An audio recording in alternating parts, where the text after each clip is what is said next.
So for this Lidor Vidor Shabbat Chanukah, I wanted to just do a quick review of what you remember about the Hanukkah story. So, you know some things, Allegra. What are things you know?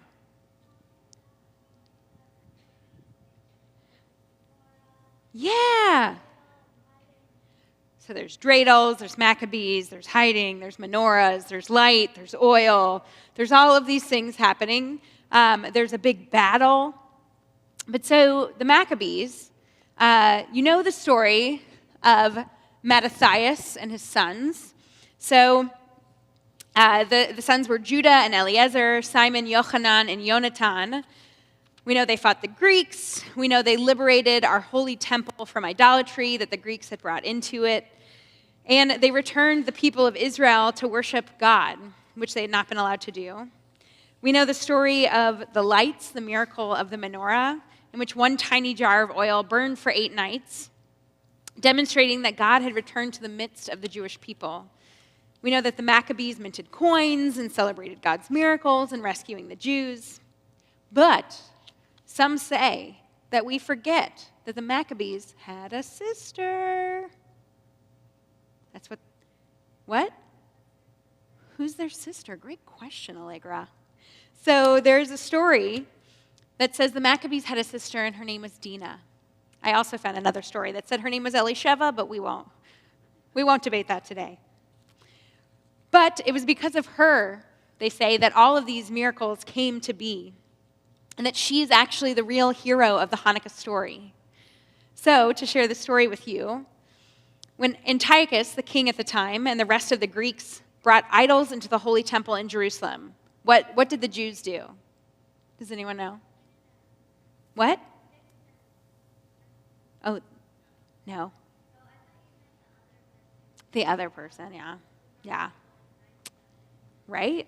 So the Greeks brought in all these idols, these false gods, and what did the Jews do? Does anyone know? You guys are correct, even though you don't know it, because they did nothing. Antiochus and the Greeks brought these idols into the temple, and the Jews did not protest. There was a harvest to bring in. There were crops to store before winter. Everyone was just too busy to protest. Let's just go on with our lives. Then the Greeks made the Jews bow down and worship the idols and forced them to abandon their study of Torah, the rites of the covenant, the worship of God. And what did the Jews do?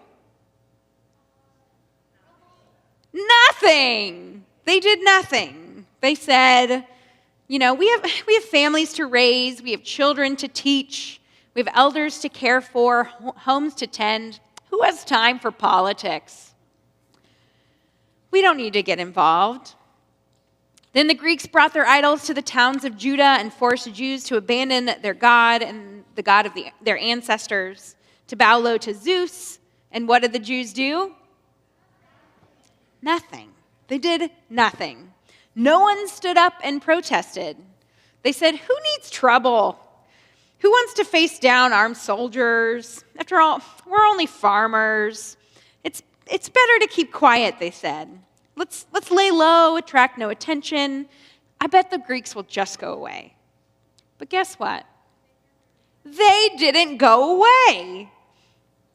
Instead, King Antiochus and the Greeks pushed forward through the towns and villages of Judah, destroying the faith of Israel. And still, no one did anything. Eventually, it was time. The harvest was in. They got through their crop. It was time for the village feasts. The farmers and their families gathered to celebrate the bounty of the land and the blessings God had bestowed upon them.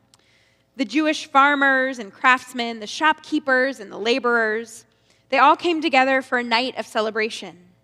With singing and dancing and feasting, they gave thanks for all that God had given them. The presence of Antiochus and his armies in the land were soon forgotten. Thoughts of the desecration of the holy temple were replaced by the pleasures of the joyful feast.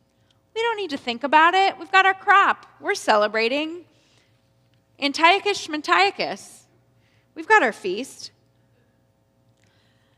But Dena remembered, the sister of the Maccabees.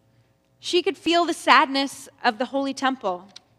She was the only one thinking about how all these horrible things were happening to her people.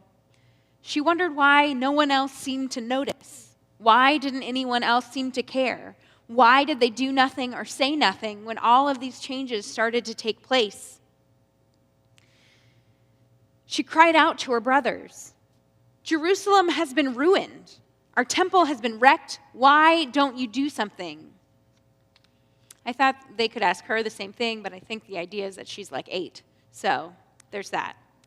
But her brothers laughed at her. "Little sister, what could we do? We're farmers, they're soldiers. Besides, tonight is the feast. We've waited all year to have this feast. Can't we celebrate?" "How can you celebrate at a time like this?" she said. "Our people are not really free."